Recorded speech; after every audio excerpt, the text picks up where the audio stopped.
এই মেয়েটা ভয়ানক এক ডাইনি। প্রতি রাতে সে শিকার করতে বের হয়, কখনো আস্ত খাসি আবার কখনো ছোটখাটো পাখি। এদের রক্ত খেয়ে সে নিজের পিপাসা মেটায়। কিন্তু কেমন হবে যদি কখনো তার ভেতরে মানুষের রক্ত খাওয়ার বাসনা জেগে ওঠে? হ্যাঁ, এমনই একটা গল্প বলতে চলেছি আজ। মেয়েটা নিজেও জানে না কখন সে মানুষ থেকে এক নরপিচাসে পরিণত হয়েছিল। আর যেই গল্পটা আপনাদের বলছি সেটা 2024 সালে হিন্দি ভাষায় মুক্তিপ্রাপ্ত একটা ভারতীয় সিনেমা, যার নাম সিস্টার মিডনাইট। আমি বুঝতে পারছি না গল্পটাকে কোন জনরায় রাখা যায়, কিন্তু এক কথায় বলতে গেলে খুবই অদ্ভুত একটা সিনেমা। তাই চলুন নতুন কিছুর স্বাদ নেই আর শুরু করা যাক আজকের গল্প গুঞ্জন। গল্পের শুরুতেই আমরা এক নবদম্পতিকে দেখতে পাই। তার মধ্যে ছেলেটার নাম হলো গোপাল আর আমাদের প্রধান চরিত্র অর্থাৎ এই মেয়েটার নাম হলো উমা। দুজনেই তাদের গ্রামে ছোট থেকে বড় হয়েছে আর এক কথায় বলা যায় দুজনকে তাদের অমতেই বিয়ে করানো হয়েছে, যেখানে তারা কেউই বিষয়টার জন্য প্রস্তুত ছিল না। রাতের প্রায় 4 ঘন্টা ট্রেন জার্নির পর তারা নিজেদের ছোট্ট ঘরে এসে পৌঁছায়। বিয়ের আগে গোপাল এখানে একাই থাকতো আর শহরে এক এক সময় এক এক রকমের কাজ করত, কিন্তু আজকে সে একা নয়। তবে দুজনের আচার ব্যবহারে খুবই অদ্ভুত বিষয় লক্ষ্য করা যায়। গোপাল অথবা উমা কেউই কারো সাথে একটা কথা পর্যন্ত বলছে না, চুপচাপ এভাবেই বসে আছে। তাই এক সময় উমা সেখান থেকে উঠে গিয়ে নিজের জামা কাপড় চেঞ্জ করতে ধরে, আর এই দেখে গোপাল সেই রুম থেকে বের হয়ে যায়। যে বিষয়টা উমার অদ্ভুত লাগে, কারণ তাদের সদ্য বিয়ে হয়েছে, এই বিষয়গুলো স্বাভাবিক কাতারেই পড়ে। কিন্তু গোপাল কেমন যেন উমার থেকে নিজের দূরত্ব বজায় রাখার চেষ্টা করছে, আর এই বিষয়টাই উমার পছন্দ হয় না। কিন্তু দেখতে থাকুন, লাস্টে এই বিষয়টা সম্পর্কেও জানতে পারবেন। তার কিছু সময় পর উমা যখন তার ড্রেস চেঞ্জ করে বিছানায় শুয়েছিল, তখন গোপাল বাইরে থেকে এসে তাকে বিছানা থেকে উঠতে বলে, জানায় সেও নাকি ড্রেস চেঞ্জ করবে। উমা যেন বাইরে অপেক্ষা করে। আর এবার এই বিষয়টায় আরও অদ্ভুত হয়ে গেল। এমনকি রাতের বেলা তারা যখন ঘুমোতে যায় তখনও গোপাল উমার থেকে তার মুখ ঘুরিয়ে রাখে। আর এবার এই বিষয়টা উমার আরও বেশি খারাপ লাগে। তাই সে বিরক্ত হয়ে ঘর থেকে বের হয়ে যায় আর তার বাসার বাইরে এদিক ওদিক একটু হাঁটাচলা করে। আশেপাশের জিনিসগুলো সে দেখতে শুরু করে, আর কেমন যেন একদম শুরু থেকেই একাকিত্ব জিনিসটা উমার একটু বেশি পছন্দ। তারপর সকাল হয়ে যায়। রাতে উমা সময় মতো আবারও ঘরে এসে ঘুমিয়ে পড়েছিল, কিন্তু সকাল হলে সে তার পাশে গোপালকে কোথাও খুঁজে পায় না। তাই সে গোপালকে খুঁজতে তার ঘরের দরজাটা খুলে বাইরে তাকায়, আর যা দেখতে পায় সেটা তাকে অবাক করে।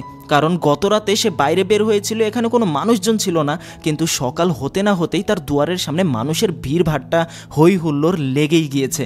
আসলে দুজনেই গ্রামের খুবই গরিব পরিবার থেকে এসেছে।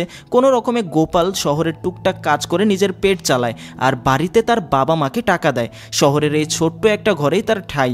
আর এই বিষয়গুলো হঠাৎ উমার কেমন যেন লাগতে শুরু করে। কোনো কিছুই সে মেনে নিতে পারছে না। সে আবারও দরজা লাগিয়ে তার খাটের ওপর গিয়ে গোপালের জন্য অপেক্ষা করতে শুরু করে, কারণ গতকাল রাতে এত বড় একটা জার্নি করে আসার পরেও এখনো পর্যন্ত সে কিচ্ছু খেতে পারেনি। এমনকি ঘুম থেকে উঠেও সে গোপালকে কোথাও খুঁজে পেল না। এভাবে অনেকটা সময় পার হলে এবার খিদার জ্বালায় উমা তার ঘর থেকে বাইরে বের হয়। দেখতে পায় আশেপাশে তার মতোই অনেকের ঘর রয়েছে, তাদের ঘরটা রাস্তার একদম সাথেই। তাই সকালে এত মানুষজন সে দেখতে পেয়েছিল। তার পাশের ঘরেই শীতলা নামের এক মহিলা থাকে। সেই মহিলা উমাকে টুকটাক কথা জিজ্ঞাসা করে, কিন্তু উমা তার সাথে কোনো কথা না বলেই আবারও ভেতরে চলে যায়। আর এইরকম ভাবে সে বিছানার উপর বসে থাকে। রাত হলে উমা ঘরের ভেতর থেকে গোপালের আসার আওয়াজ শুনতে পায়। তাই সে বিরক্ত হয়ে দরজা খুলতেই যায়, তবে দেখতে পায় গোপাল স্বাভাবিক অবস্থায় নেই, একদম লাল পানি খেয়ে মাতাল হয়ে ফিরেছে। আর গোপালকে উমা কিছু বলতেই যাবে তার আগেই সে ওখানে বসে বসে ঘুমিয়ে পড়ে। যার কারণে এবার উপায় না পেয়ে উমা তার পকেট থেকে অল্প কিছু টাকা বের করে আর বাইরে গিয়ে খাবার খুঁজতে থাকে। সেই রাতটা এভাবেই সে পার করে যায়। সকাল হলে যখন গোপালের ঘুম ভাঙে তখন সে তার সামনে উমাকে দেখতে পায়।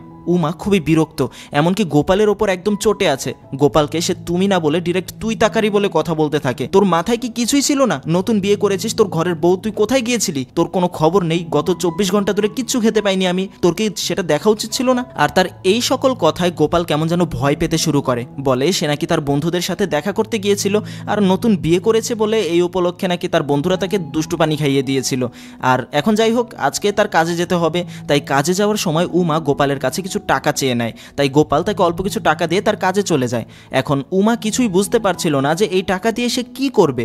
কতক্ষণ সে ঘরের ভিতরে বসে থাকে, আবার কতক্ষণ সে ঘরের বাইরে বসে থাকে। এক সময় চিন্তা ভাবনা করে সে বাজার থেকে কিছু সবজি কিনে আনে, কিন্তু এই সবজিগুলোর কি করতে হবে সেটাও সে জানে না। তাই সে তার প্রতিবেশী শীতলার কাছে যায়, যেখানে সে উমাকে সবজি কাটার জন্য একটা কসাইদের চাবাটি হাতে দেয়। তারপর রাত হলে গোপাল তার বাসায় ফিরে আসে। দেখতে পায় উমা সারাদিনে কিছুই করেনি। এখনো সে আটা গোলানোর পর হাতে নিয়ে বসে সে ভাবছে এটা কি করা যায়। বড়ই অদ্ভুত একটা মেয়ে, তাই না? দেখতে থাকুন, কারণটা আস্তে ধীরে জানতেই পারবেন। সারাদিন কিচ্ছু না খাওয়ার কারণে একসময় উমা সেখানেই অজ্ঞান হয়ে পড়ে। তারপর গোপাল বাইরে থেকে খাবার নিয়ে আসে, যার কারণে আজকে রাতের খাবারের ব্যবস্থা হয়ে যায়। তবে সকল ঘটনায় উমার এক্সপেকটেশনটা পূরণ হচ্ছিল না। বিয়ের পর একটা মেয়ে তার হাজবেন্ডের কাছে যে অনুভূতিটা সব থেকে বেশি চায় সেটাই গোপাল তাকে দিচ্ছে না। তাই রাতের বেলা উমা তার জামা কাপড় সব খুলে রেখে বিছানায় গোপালের জন্য অপেক্ষা করে আর তার দিকে হাত বাড়িয়ে তাকে ডাকে, কিন্তু গোপাল শুধুমাত্র উমার সাথে হ্যান্ডশেক করেই ঘুমিয়ে পড়ে। সকাল হলে গোপাল জানতে পারে উমা নাকি তার সবগুলো টাকা শেষ করে ফেলেছে, যার কারণে সে উমাকে কথা শোনাতে শুরু করে। কিন্তু উল্টো এক সময় উমা তার উপর রেগে ওঠে, আর তখন উমার কথার বিরুদ্ধে গোপাল একটা কথাও বলতে পারে না। উমার কথা হলো, আমি ঘর চালাতে পারি না, আমি জানি না এই শহরে কিভাবে কি করতে হবে। যার কারণে এবার গোপাল তাকে সাপ্তাহিক একটা রুটিন বানিয়ে দেয়, কবে কত টাকা খরচ করতে হবে, কি কিনতে হবে সব বুঝিয়ে দেয়। যার পরবর্তীতে উমা তার প্রতিবেশী শীতলার বাসায় গিয়ে তার কাছে রান্না বাড়া শিখতে শুরু করে। যার কারণে টুকটাক রান্না শিখে একদিন উমা রাতে গোপালের জন্য রান্না করে, আর রাতে উমার হাতের খাবার খাওয়ার পর গোপাল তার খুব প্রশংসা করে। কিন্তু এদের দুজনের আচার আচরণ তবুও খুব অদ্ভুত লাগে। খাবার খেয়ে দুজনে এক নাগারে একে অপরের দিকে শুধু তাকিয়েই থাকে, কোনো কথা নেই, চেহারায় কোনো এক্সপ্রেশন নেই, শুধু এক নজরে এই যে তাকিয়ে আছে তো তাকিয়েই আছে। কিন্তু সেদিন রাত পেরিয়ে সকাল হলে গোপালের পেট খারাপ হয়ে যায়, অর্থাৎ গত রাতে উমার বানানো খাবারের সমস্যা ছিল। কিন্তু আজকে সকালে উমা সেজে গুজে একদম রেডি হয়ে আছে। আজকে রবিবার, ভারতীয় ছুটির দিন, তাই উমা গোপালের সাথে কোথাও ঘুরতে যেতে চায়। তবে গোপাল তাকে বলে সামনের সপ্তাহে নাকি একটা বিয়ের দাওয়াত আছে, তখন ঘুরতে যাবে তারা।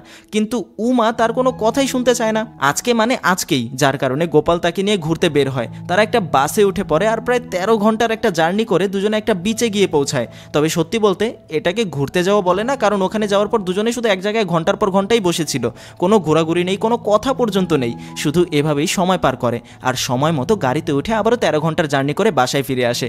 তাদের বাসায় ফিরতে সকাল হয়ে গিয়েছে, তাই গোপালের হাতে তেমন সময় নেই। এসে হাত মুখ ধুয়ে সাথে সাথে সে কাজে বের হয়ে যায়। তবে এই সমস্ত বিষয় উমাকে কেমন যেন বিভ্রান্তিতে ফেলে দিচ্ছিল।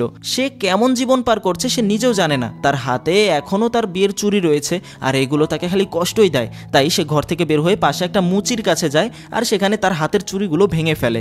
তার পরের সপ্তাহে সময় মতো গোপালের সাথে উমা সেই বিয়ের অনুষ্ঠানে যায়। তবে সেখানে এত কিছু নাচ গান খাবার দাবার সব কিছুর মধ্যেও তাদের দুজনের মাঝে কোনো কথা হয় না, সব কিছুই তাদের কাছে বোরিং লাগছে। আর এই সব কিছু এবার উমাকে ধীরে ধীরে একদম গ্রাস করে নিতে থাকে। এক সময় তারা দুজনে অনুষ্ঠান ফেলে আবারও বাসায় ফিরে আসে আর প্রতিদিনের মতোই ঘুমিয়ে পড়ে। তবে সকাল হলে উমা ঘন ঘন বমি করতে শুরু করে। তার পেট খারাপ হয়েছে, কিন্তু বিয়ে বাড়িতে একই খাবার গোপালও খেয়েছিল, তার তো কিছু হয়নি। উমার কি হলো?